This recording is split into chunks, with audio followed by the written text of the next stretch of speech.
Сәлем, жағдайларыңыз қалай? Қыздар, сіздерге мен бүгін үй жағдайында, яғни үйдегі бар ыдыстарға осылай трайфл жасауды ұсынбақшымын. Сіздер осылай отбасыларыңызға, балаларыңызға трайфл жасап беріңіздер.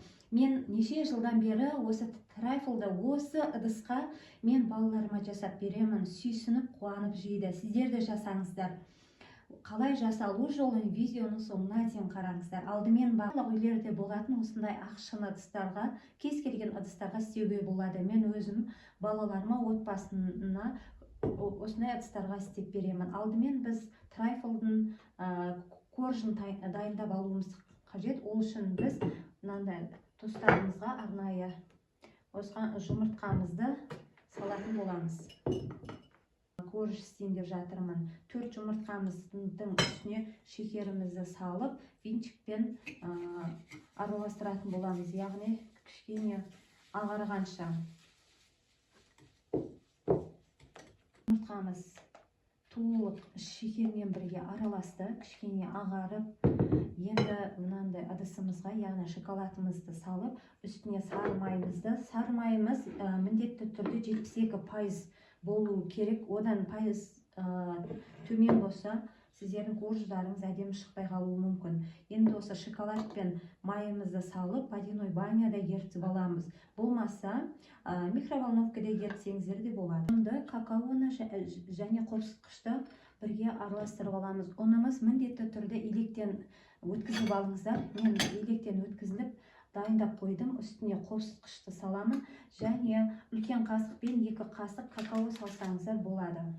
Жеткілікті. Осы ұнның ыдысында шоколадын водяной баняда еріді. Кішкене суытып алдым. Сіздер де суытып қосыңыздар.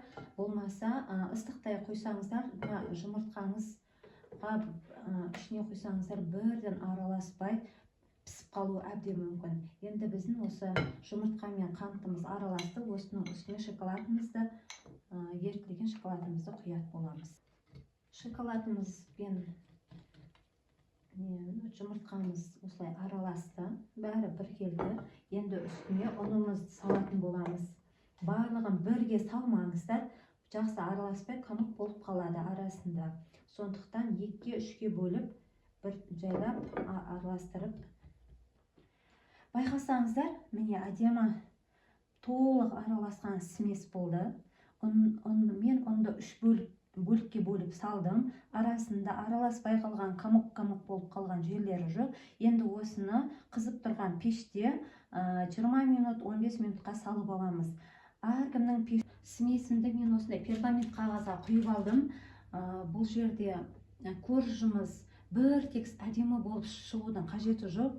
Трайфл болғандықтан біз қазір бұл коржымыз пісіп шыққан соң суытып барып, оны езетін боламыз. Сондықтан формаға құюға болады, болмаса осылай пергамент қағазына жайып құюға болады. Енді осыны қызып тұрған пеште коржымыз пісіп шықты. Қазір ыстық болып тұр.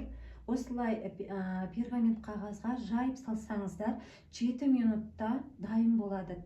Тезірек піседі. Ал егер де формаға салып толық сместі құятын болсаңыздар, онда уақыты 15 минут, 18 минутта піседі. Енді осыны дайындаймыз, бірақ менде крем алдын ала дайындалып қойған бар еді. Осыны қолданатын болдым. Мен вейпак сливкемен сахарный пудра екенін араластырып, дайын істелініп қалған бар еді. Бүгін осы трайфлға осы кремімді жағамын. Осындай кондитер мешокқа вопипайдың насадкасын қойып, осыны қолданатын боламын. Және бетіне ганашына молочный шоколад, үстіне сары май. Осы екеуін водяной баняда ерітіп, үлкен қасықпен 2 қасық, 3 қасық жаңағы сливке құю керек міндетті түрде. Болмаса, оны құймасаңыздар, мына май мен шоколад екеуі еріген соң, қалай біз шоколадты ганашымызды құямыз, біраз уақыттан кейін олар қатып қалады. Бізге кішкене нежный болып, жаңа шоколадымыз қатты еріп кетпеу үшін сливки болмаса сүт кішкене құюымыз қажет. Барлығын үгітіп алдым. Өзіме қажеттісін ыдыстарымды дайындап қойып, және бананды турап қойдым. Енді алдымен ыдыстарымызға кішкене корждарымызды саламыз. Сіздерде қандай ыдыс бар, барын қолдана беріңіздер. Менде осы 3 балам бар. Яғни осы үшеуіне мен осы ыдысқа постоянно міндетті түрде осы ыдысқа істеп беремін. Ал сіздер басқа ыдыстарды қолдана берсеңіздер болады. Енді корждарды салып болдым. Енді мен үстіне қойдым, осы арасына салатын боламын. Сіздер басқа жемістерді сала берсеңіздер болады. Бананды салып болған соң үстіне қайтадан корждарды салдым. Енді осы корждардың үстіне мен крем құйып бетін тегістейтін боламын. Ганашымды дайындап келдім. Суы да ыстық емес. Енді осы кремнің үстіне мен шоколад ганашты құйып шығатын боламын.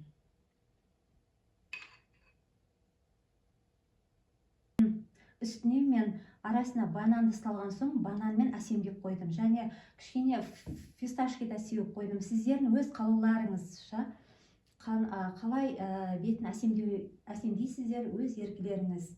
Енді осыны отбасыларыңызға, балаларыңызға берулеріңізге болады. Өте дәмді шығады. Видео ұнаса, лайк басып, комментарий жазып, міндетті түрде маған тіркеліңіздер.